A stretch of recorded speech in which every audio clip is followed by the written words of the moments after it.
नमस्कार गावकरी बांधवांनो. आज शिमगा, आज होळी. पण एक प्रश्न मनात येतो, आपल्या लहानपणाची होळी अशीच होती का? गाठीचं आदान-प्रदान, शेणाच्या गौऱ्या, पेंड्या फेकण्याची गंमत आणि नावानं बोंबा मारण्याची परंपरा. आज त्या सगळ्या आठवणीच उरल्या आहेत का? पूर्वी शिमग्याच्या दिवशी गावात वेगळंच वातावरण असायचं. लहानपणापासून तर मोठ्यापर्यंत सगळे एकत्र यायचे. गळ्यात गाठी बांधायच्या, एकमेकांना गाठी देऊन प्रेमाचं प्रतीक मानायचं. घराघरातून शेणाच्या गौऱ्या आणल्या जायच्या आणि एका ठिकाणी रचल्या जायच्या. ही फक्त रचना नव्हती, तर ही गावाच्या एकतेची भिंत होती. होळी पेटल्यानंतर चारा पेंड्या आणायच्या आणि त्या ज्वाळातून समोर फेकायच्या. ज्याने ती पेंडी झेलली त्यांच्या घरात शुभ मानलं जायचं. आणि त्याच वेळी नावाने बोंबा मारण्याची पद्धत. राग नाही, द्वेष नाही, फक्त मजा आणि एकोप्याचा आनंद.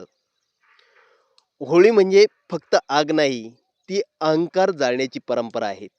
मतभेद जाळण्याची परंपरा आहे. मनातील वाईट विचार जाळण्याची परंपरा आहे. शेणाच्या गौऱ्या म्हणजे शुद्धता, पेंड्या म्हणजे समृद्धी आणि प्रदक्षिणा म्हणजे विश्वास. आज मात्र चित्र थोडं बदललंय.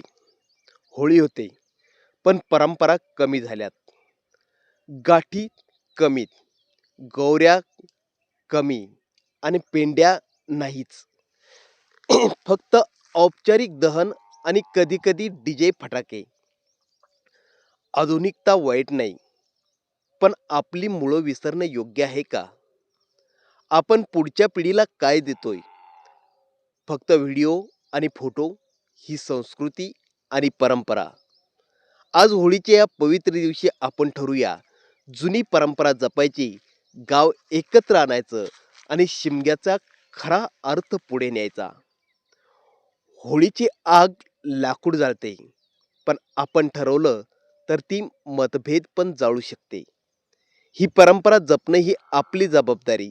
तुमच्या गावात अजूनही गाठी, गौऱ्या, पेंड्या फेकण्याची परंपरा आहे का? कमेंटमध्ये नक्की लिहा.